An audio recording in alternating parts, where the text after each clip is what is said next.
Já está em vigor o novo aumento no preço da gasolina e do diesel nas refinarias. A política da Petrobras em 2021 é não divulgar mais os percentuais de reajuste, mas o preço médio do litro da gasolina passou de R$ 2,08 para R$ 2,25, aumento de mais de 8%. Já o litro do diesel saltou de R$ 2,11 para R$ 2,24, alta de mais de 6%. E esse de segunda-feira nem foi o primeiro reajuste de 2021. É o terceiro em menos de 2 meses. O preço da gasolina já acumula alta de 22%. O do diesel, 10,8%.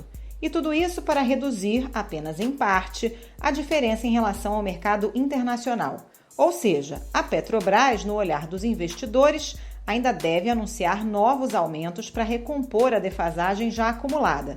Isso sem contar novas pressões, nada desprezíveis, que extrapolam o preço dos combustíveis. O aumento no gás e na gasolina puxa as altas no transporte público, no preço da alimentação fora de casa e de vários outros preços. O motivo é a alta do dólar aqui no Brasil associada ao aumento do petróleo no mercado internacional. Esse cenário não preocupa o governo apenas pelo risco que a alta dos combustíveis tem sobre o conjunto da economia e, portanto, nos índices de inflação. Bolsonaro é alvo constante da pressão dos caminhoneiros, que deram efetivo apoio à sua campanha em 2018. Por isso, na última sexta-feira, ao reconhecer que não pode interferir na política de preços da Petrobras, o presidente anunciou uma proposta para atribuir valor fixo ao ICMS que incide sobre gasolina e diesel. Só tem um detalhe: nenhum centavo desse imposto fica com o governo federal. E o tributo é a principal fonte de arrecadação dos estados. Nós pretendemos ultimar um estudo e, caso seja viável, seja juridicamente possível, nós apresentaremos ainda na próxima semana, fazendo com que o ICMS venha incidir sobre o preço do combustível nas refinarias, ou um valor fixo para o álcool, a gasolina e o diesel. E como era esperado, os estados não gostaram da ideia e os caminhoneiros receberam a proposta com ceticismo. Na outra ponta, o mercado está inseguro com a política de preços da Petrobras, que foi alterada em 2020 sem comunicação aos investidores, segundo revelou a agência Reuters. Nesse cenário, qual o limite para o aumento dos combustíveis? Quais são as chances de o governo aprovar no Congresso novas regras para a cobrança do ICMS? E como essas pressões se refletem no mercado?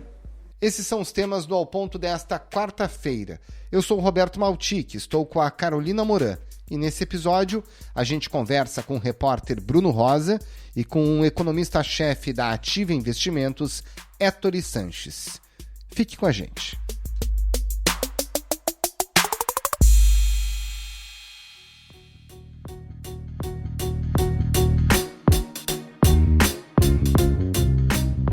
Bruno Rosa, por qual razão o preço da gasolina e do diesel já teve aumentos esse ano? 3 aumentos desde o início de janeiro. O último agora na segunda-feira.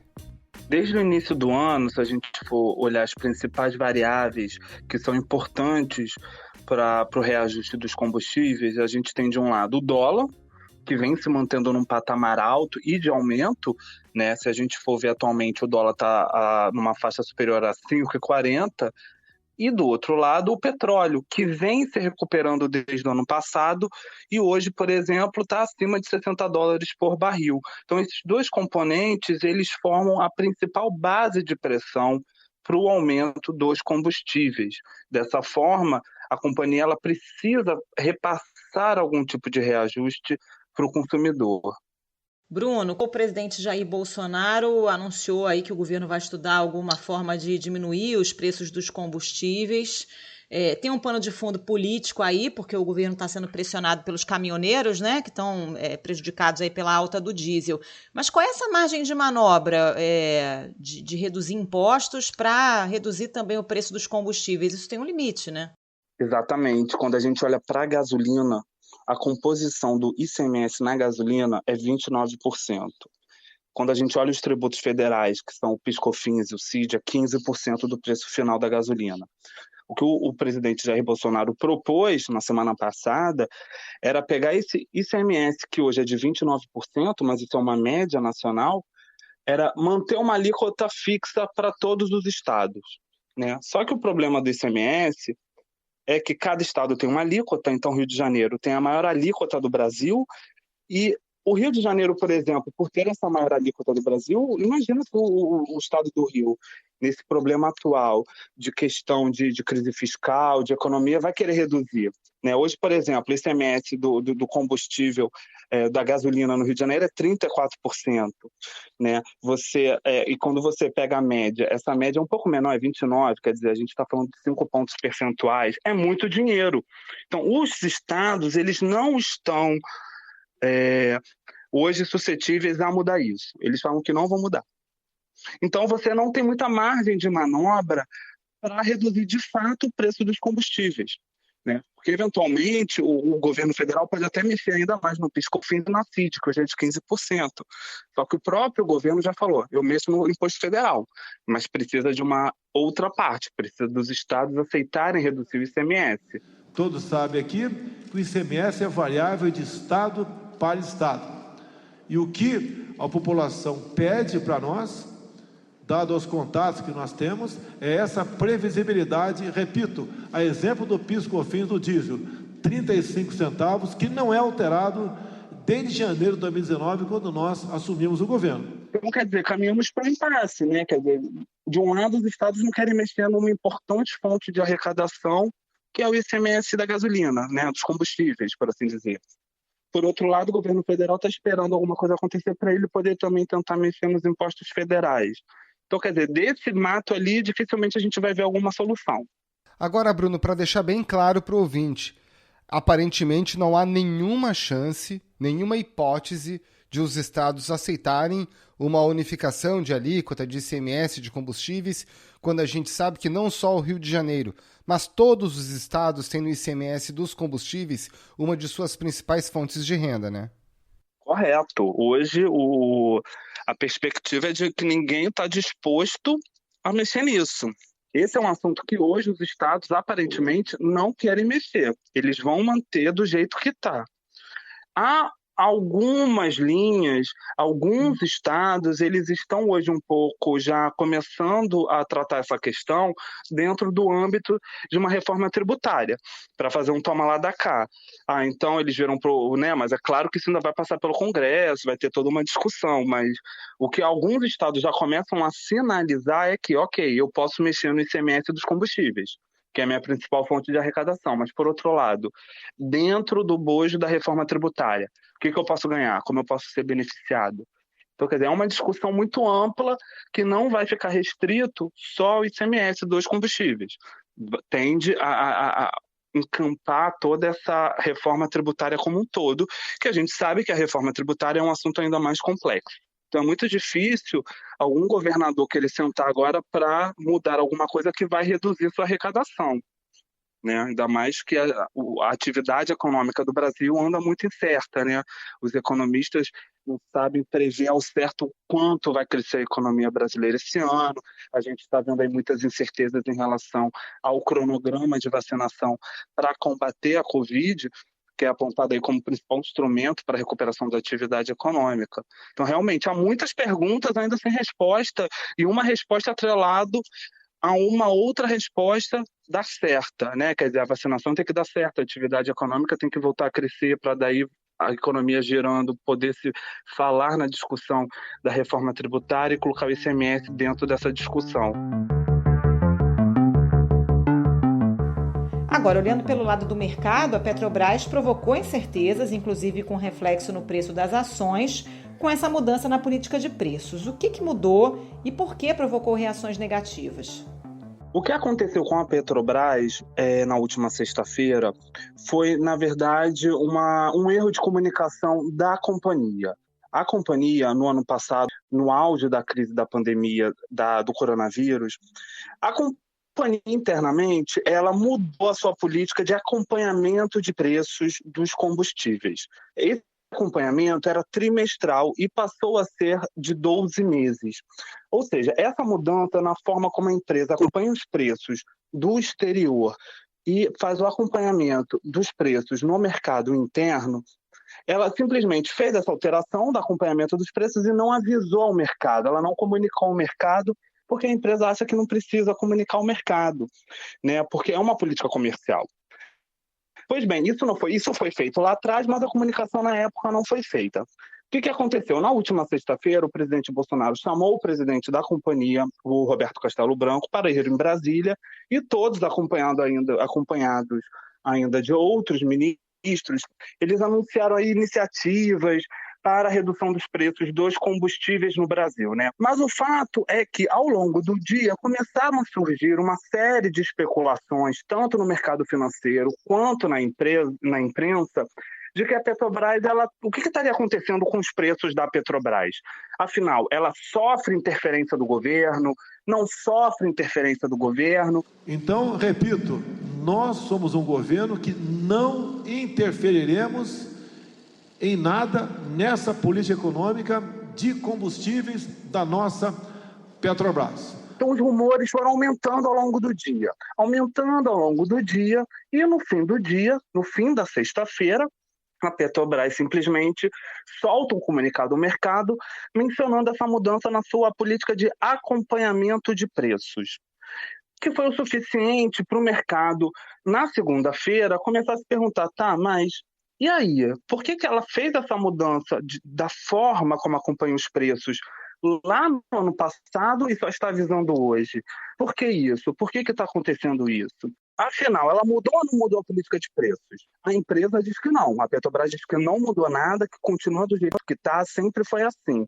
Só que faltou combinar com o mercado, faltou avisar ao mercado que ela havia antes um período de 3 meses e agora passou para 12 meses. Agora, Bruno, o que significa efetivamente fazer esse monitoramento dos preços a cada 12 meses ou não mais em 3 meses? Há um reajuste garantido?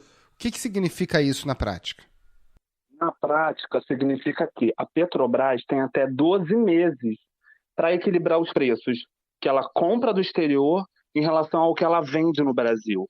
Ou seja, em bom português, ela pode passar 10 meses perdendo dinheiro ou ganhando muito dinheiro e fazer a compensação nos outros 2 meses para ficar equilibrado. Ou vice-versa, ela pode ficar 10, 11 meses vendendo o preço abaixo, gerando prejuízo interno, e aí pega o último mês e compensa tudo, e lá no final das contas você está 0 a 0, né? Você fez toda a compensação e está seguindo a paridade dos preços internacionais.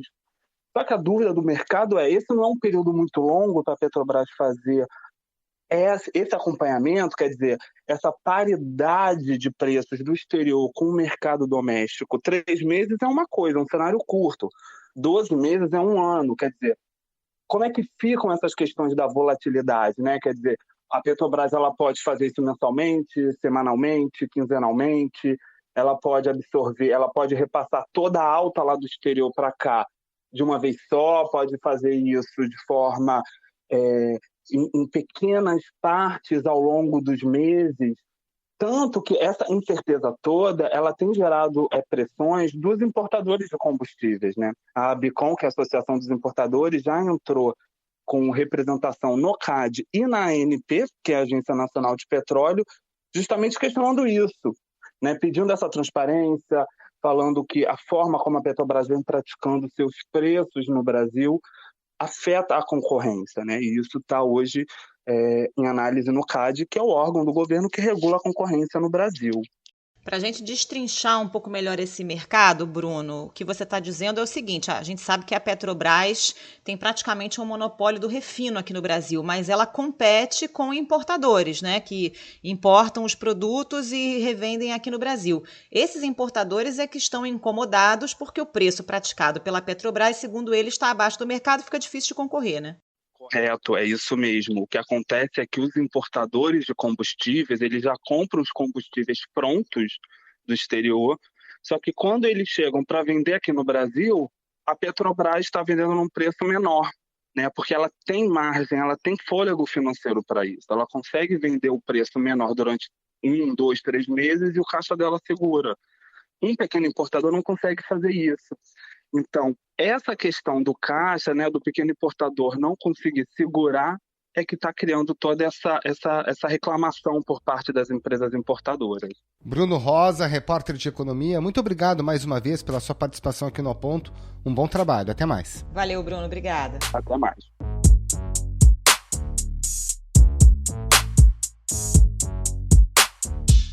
Héctor e Sanches, a gente teve um reajuste já na segunda-feira do diesel e da gasolina, mas não foi o primeiro. Em menos de 60 dias, a Petrobras já teve 3 reajustes no preço. A gente consegue projetar o que falta ainda aumentar e o quanto pode aumentar até o final do ano por conta da variação do preço lá fora? Vamos lá, podemos sim. Nós estimamos que a Petrobras poderá subir o preço da gasolina em ainda 5%. Isso no curto prazo, né? A sua pergunta ela é interessante porque você se refere ao final do ano, né? E a previsibilidade quanto ao combustível no final do ano, ela diminui bastante, né? Porque apesar da gente estar falando da gasolina, Petrobras, que são coisas comuns aqui para a gente, do cotidiano, né? O nosso preço, ele conforme já dito, reajustado pelo petróleo internacional, né? Na verdade, gasolina internacional, que é associada ao petróleo internacional, que é altamente volátil, depende de OPEP, China, Estados Unidos, toda essa politicagem, e também ao câmbio, que a gente está observando, principalmente desde o início da pandemia, uma variável, um ativo altamente volátil. No ano, o real é disparado a moeda que mais se desvalorizou em relação ao dólar. Tudo isso dificulta bastante a previsibilidade para daqui até o final do ano. Então, falando aqui nos próximos 15 dias, para os próximos 15 dias, nós temos aí um potencial altista de 5% do combustível. Eu tenho mais uma desculpinha para dar, né? Evidentemente que nós partimos do pressuposto que a margem da companhia ela vai ser constante. O que significa isso? Se a Petrobras ela optar por trabalhar com uma margem maior, né, ou menor, ela vai consumir esse 5% de potencial. Por isso que eu trato sempre como um potencial, né?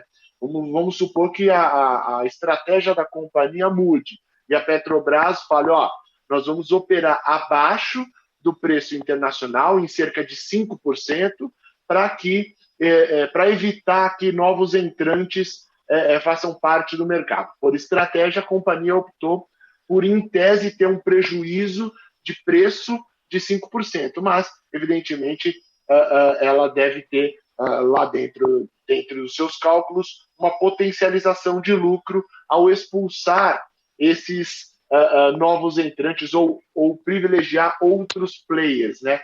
Então, assim, é 5% de potencial, evidentemente supondo que a margem da Petrobras será constante. Héctor, a gente sabe que petróleo é uma commodity, né? Quando sobe, sobe no mundo inteiro. Mas quais são as características específicas do Brasil que fazem com que o preço dos combustíveis aqui seja tão alto? A gente tem muito imposto comparativamente com os outros países. Nesse momento tem também a questão do câmbio que nos afeta mais fortemente? Então, Carolina, o preço doméstico, se a gente for ver o preço da refinaria, ele é muito próximo do preço internacional trazido em reais pelo câmbio atual. Então, a primeira variável aí que a gente pode adicionar lá na refinaria é um câmbio que é gigantesco, né? Então, e não digo nem que não deveria ser. Ele aqui na tela eu tenho 5,40, 5,30, 5,40, é o que está sendo precificado hoje. Então, já isso traz o preço doméstico para um patamar mais elevado. Daí, até chegar na bomba, nós temos uma cadeia longa no qual o preço da gasolina em si ele acaba ficando apenas com a representatividade de 1/3. Né? Então, a gente está falando que o preço da gasolina C, que é a gasolina que a gente coloca lá no nosso veículo, ele é composto por gasolina A, que é apenas 1/3. Aí você adiciona ainda o etanol anidro, né? Porque nós temos uma mistura de 27% de etanol anidro, 27,5% de etanol anidro na gasolina C, e o resto é imposto. O ICMS é o maior imposto componente da gasolina C, que é a gasolina da bomba. Então, tudo isso favorece, ou pelo menos desfavorece, né, que o preço seja tão elevado. Favorece que o preço seja elevado e desfavorece o consumidor interno aqui, Carolina. Agora, o presidente Bolsonaro claramente fez uma movimentação política, está sendo pressionado, por exemplo, pelos caminhoneiros, uma base social importante de seu governo. Aos senhores caminhoneiros, o qual, mais uma vez, eu agradeço a eles a não aderência a esse movimento grevista que nos ameaçou no último dia 1º de janeiro. O nosso respeito para eles é enorme. Agradeço do fundo do coração a sua sensibilidade. E veio com a proposta de uma uniformização de ICMS nos estados. Olhando a vida real, qual é a possibilidade que o senhor imagina desse tipo de proposta avançar e como ela é encarada?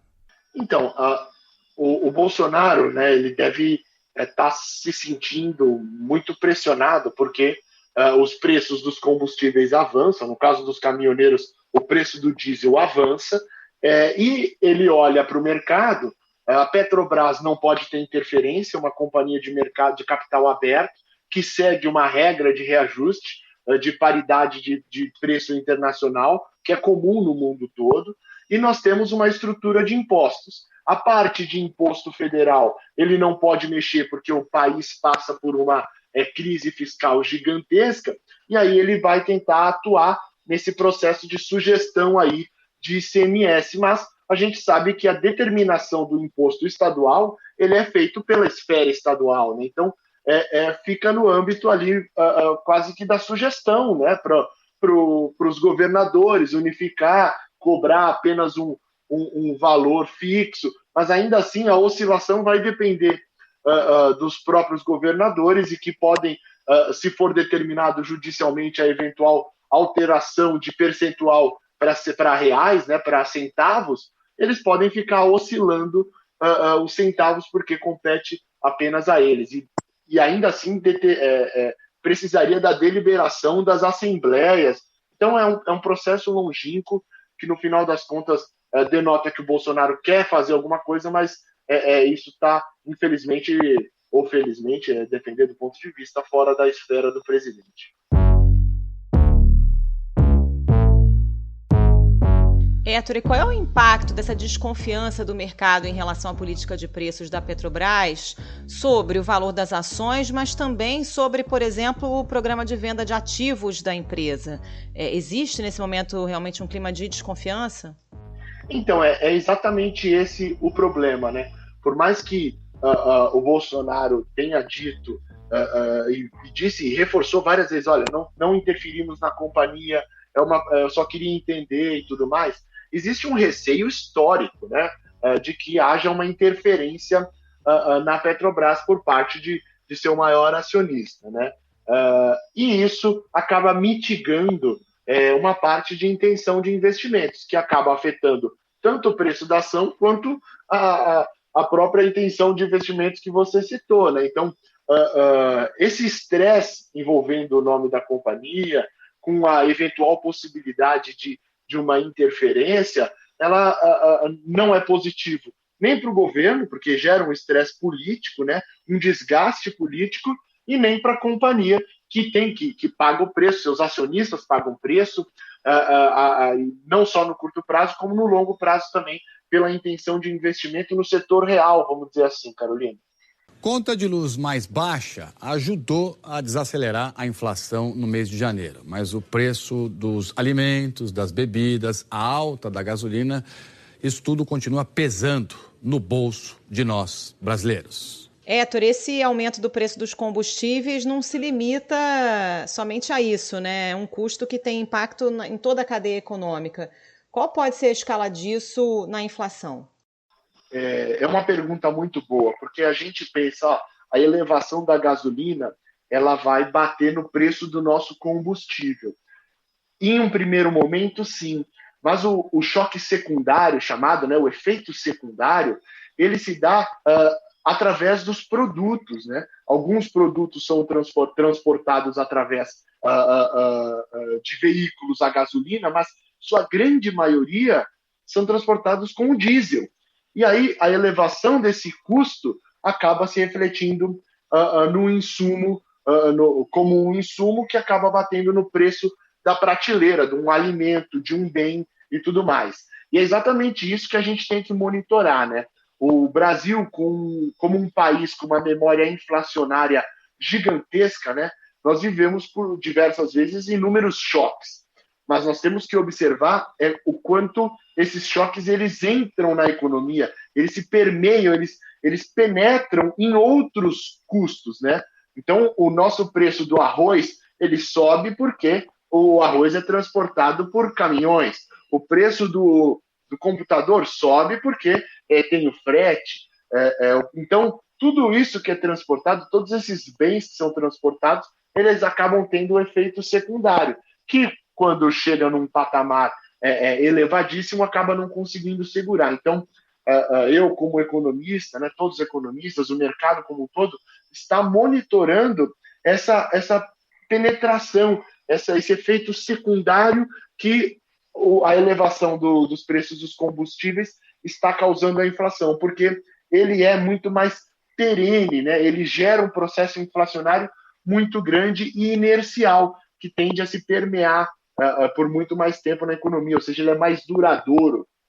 Héctor Sanches, economista-chefe da Ativa Investimentos, muito obrigado pela sua participação aqui no Ao Ponto, um bom trabalho e até a próxima. Obrigada, Héctor, e um abraço. Obrigado você, Roberto, obrigado, Carolina, até a próxima, forte abraço.